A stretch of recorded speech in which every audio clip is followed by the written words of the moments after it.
Ami Bélier, bonjour, j'espère que vous allez bien. Je vais démarrer le tirage sentimental pour le mois de novembre. Alors en premier, une carte des anges de l'amour de Dorine Vertu. On vous dit, laissez une chance à votre relation, travaillez sur votre couple. Donc, eh bien, écoutez, pour ceux qui ont déjà quelqu'un dans leur vie, qui vivent avec quelqu'un ou qui ont un compagnon, eh bien, écoutez, c'est pour vous, hein, donc... laissez une chance à votre relation. Alors, première rangée, nous avons Reine d'épée, le magicien et le diable. Alors, Reine d'épée, la Reine d'épée, c'est les signes d'eau, comme poisson, cancer et scorpion. Et effectivement, la Reine d'épée, c'est quelqu'un qui a un caractère bien trempé, hein, elle ne se laisse pas faire. Elle est assez, elle tranche hein, dans ses décisions quand ça ne lui plaît pas. Elle est volontaire, elle est toutefois très honnête et rigoureuse. Elle est souvent représentée, elle représente souvent la veuve ou la divorcée du tarot. Donc quelqu'un qui, alors est-ce que c'est vous, mesdames, qui êtes représentées par cette reine d'épée? Toujours est-il que ce magicien est à côté pour peut-être vous transformer. Hein. On vous dit là que vous avez toutes les qualités. Alors comme c'est un tirage sentimental, on va dire que vous avez toutes les qualités de cœur pour réussir votre vie professionnelle, sentimentale. Et en plus, vous avez quand même le diable à côté qui est quand même synonyme de passion. Alors attention, parce que le diable, il peut être...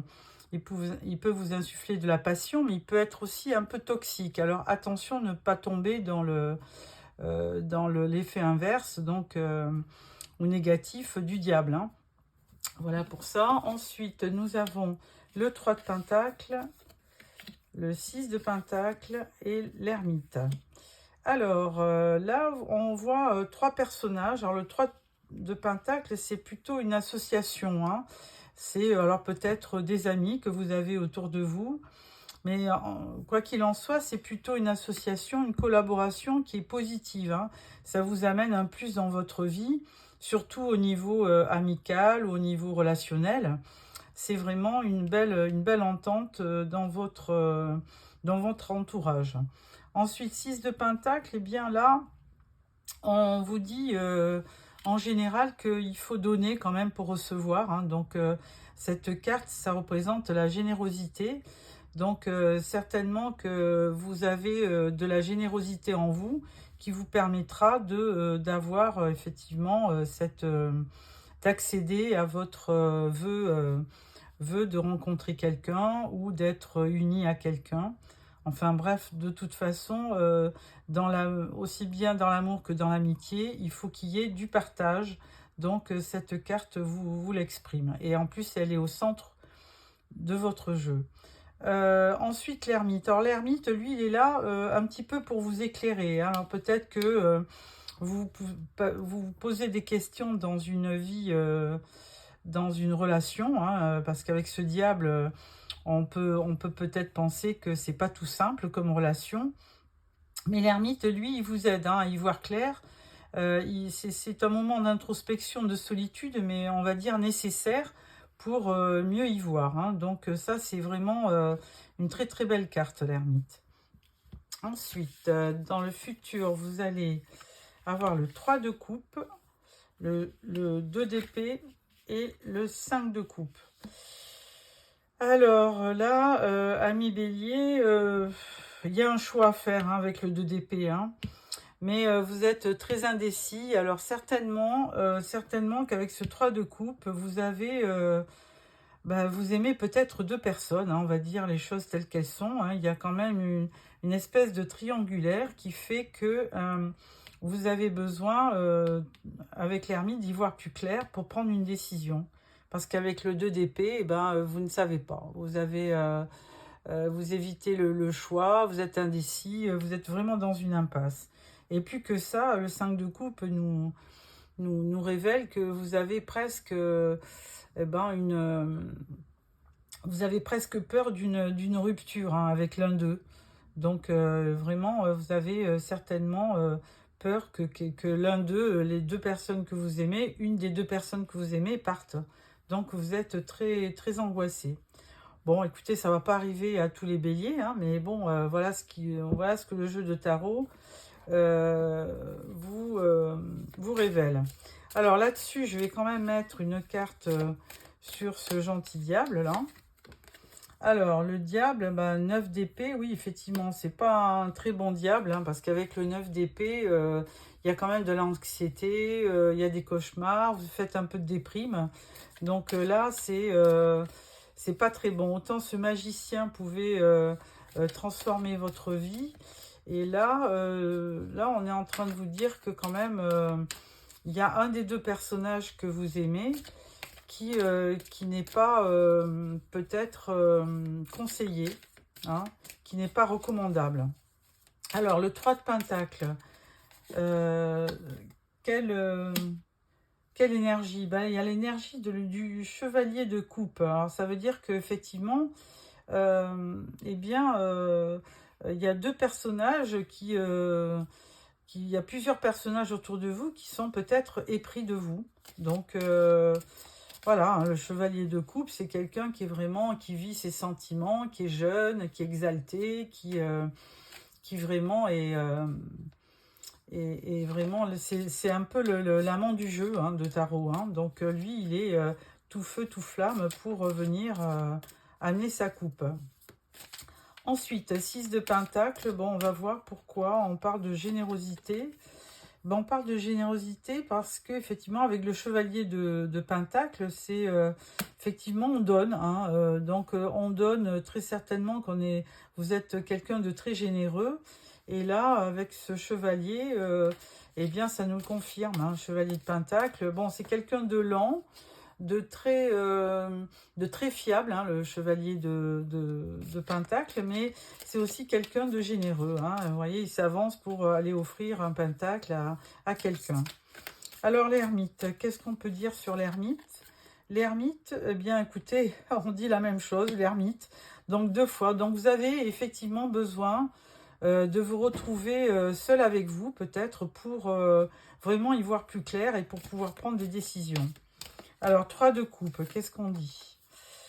On parle de la reine de bâton sur le 3 de coupe. Alors, effectivement, cette reine de bâton, là, on est parti de la reine d'épée, qui était quand même assez charismatique. Et la reine de bâton aussi, hein, c'est un signe de feu, comme Bélier, Lion et Sagittaire. C'est certainement vous, d'ailleurs, qui êtes représenté par cette reine de bâton. Et là, effectivement, la reine de bâton, elle est... quand on la voit, on est vraiment...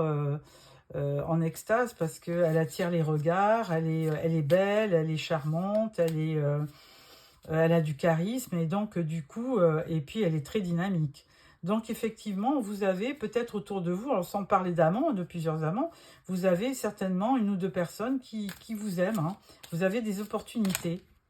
Et là, avec le 2 de coupe, on parle de l'as d'épée. Non, le 2 d'épée, pardon, on parle de l'as d'épée. Donc là, il y a vraiment un démarrage, quelque chose qui arrive, hein, comme un éclair, un flash de lucidité qui peut-être vous permet de régler ce problème, parce qu'il y a peut-être parmi vos prétendants quelqu'un qui pourra faire la différence. Et alors ensuite, avec le 5 de coupe, on parle de l'impératrice. Écoutez, franchement, donc de la reine de bâton, vous passez à l'impératrice. Donc, effectivement, vous allez être choyé, vous allez rayonner et vous allez retrouver toute votre identité. Parce que l'impératrice, c'est vraiment la reine des reines et c'est elle qui a vraiment le pouvoir sur l'amour. Hein. C'est elle qui crée, qui impulse des belles choses. Hein. Donc, vraiment une très très belle image de l'impératrice. Voilà, amis bélier, écoutez, un beau tirage tarot. Maintenant, on va passer... Excusez-moi. Alors, on va passer au tirage Le secret de notre amour avec un oracle que je viens de recevoir. Alors...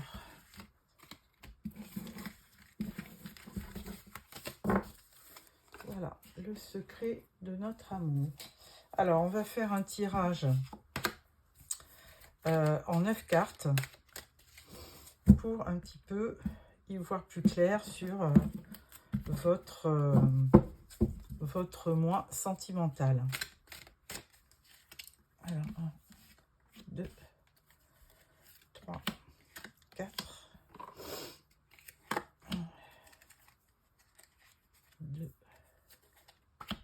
3 et 4. Voilà. Alors, en dos de deck, nous avons la maturité. Ah, alors, ah oui, j'ai oublié une dernière carte. Alors, en conclusion, oh, ça a voulu venir. Voilà. Alors, nous avons la guerrière en dos de deck. Donc, vous êtes un signe de feu, hein, donc vous vous battez pour défendre vos sentiments et votre amour. Alors, première carte, nouvelle rencontre, surmenage, le passé, et on vous dit non. Alors, là, on vous dit qu'il y a quand même une nouvelle rencontre. Alors, c'est peut-être pour ça que vous hésitez dans le tarot, parce qu'il y a une nouvelle rencontre, et puis d'un autre côté, vous hésitez par rapport à quelqu'un du passé. Alors, du coup, ça vous stresse un peu, ça. Et là, du coup, les cartes, elles vous disent non. Hein, elles vous disent non. Alors, on va voir la suite. Là, on vous dit oui, nouvelle rencontre. Pour la nouvelle rencontre, on vous dit connexion. Donc, il y a une belle connexion avec une personne que vous venez de rencontrer. Et là, on vous dit il déprime ou elle déprime. Alors, attention, plan d'action pour vous reconquérir. Alors, bon, effectivement, ça, là, on parle de la personne que vous avez peut-être quittée et qui déprime. Et là, cette personne, elle essaie de trouver un moyen de vous récupérer. Hein. Elle veut absolument vous reconquérir. Conclusion, on vous dit je t'aime, mais tu me fais mal. Alors là, vous parlez certainement à votre ancien compagnon. Et là, effectivement, le passé, on vous dit non, on vous dit qu'il déprime, on vous dit qu'il fait tout pour vous récupérer, mais vous lui dites, ben, je l'aime, mais je t'aime, mais tu me fais mal. Donc là, du coup, on prêche quand même, enfin, les cartes vous conseillent presque une nouvelle rencontre, et là, on vous dit un grand yes. Il y a certainement une connexion, mais vous hésitez, d'où ce 2 d'épée hein, qui vous dit, vous hésitez pour prendre une décision, parce que très certainement, vous savez qu'il ne faut pas revenir avec l'ancienne personne, mais vous avez eu un crush avec une nouvelle personne, mais d'un autre côté, vous aimez toujours cette ancienne personne. Donc, c'est vraiment un dilemme pour vous, d'où le surmenage qu'on voit là. Alors, pour conclure, pour terminer ce tirage, je vais prendre 2-3 cartes pour vous dire ce que l'autre pense de vous. Alors, est-ce que c'est l'ancienne personne qui vous parle? Est-ce que c'est la nouvelle? Ça, là, on ne peut pas le dire. Et je vais juste vous sortir 2 ou 3 messages pour ça. 1, 2 et 3. Alors, vous pouvez choisir. Et sinon, vous prenez les 3 si vous correspondent. Alors, premier message. Tu veux aller trop vite. Alors ça, c'est peut-être pour la nouvelle relation. Ensuite, on vous dit j'ai besoin de temps. Et la troisième, on vous dit j'ai besoin de me faire aider pour aller mieux. Donc c'est certainement aussi la personne, votre compagnon ou votre compagne du passé qui ne va pas bien et qui dit j'ai besoin de me faire aider pour aller mieux. Hein. On va en sortir une autre parce que là c'est vraiment basé sur votre ancien compagnon. Alors peut-être que ça serait bien d'avoir des messages du nouveau compagnon peut-être. Alors 1, 2 et 3. Alors, on vous dit, j'ai besoin d'un nouveau départ dans ma vie. Je suis impatient de te revoir. Alors, je pense que ça, c'est la nouvelle personne. Et là, je tire les leçons de mes erreurs. Donc, ça, c'est peut-être ou l'ancien compagnon ou compagne, ou la nouvelle personne qui ne veut pas refaire les mêmes erreurs que le passé. Voilà, amis bélier, je vais vous sortir une dernière carte de l'oracle des amoureux pour clôturer ce petit tirage. J'espère que ça vous a plu. Dites-moi ce qu'il en est, parce qu'effectivement, c'est un tirage qui ne va pas s'adresser à tout le monde, hein. Voilà. Alors, là, on coupe. Et le message vous dit: pardon, arrête de concentrer ton énergie sur les événements passés, car la vie est trop précieuse pour être gâchée. Tu crées ta réalité parce que tu penses, rêves et imagines. Donc là, on vous confirme, hein, de tirer un trait sur le passé pour aller mieux. Voilà, amis Bélier, j'espère que ce tirage vous a plu. Je vous souhaite un bon mois de novembre et n'hésitez pas à me mettre un petit like. Au revoir.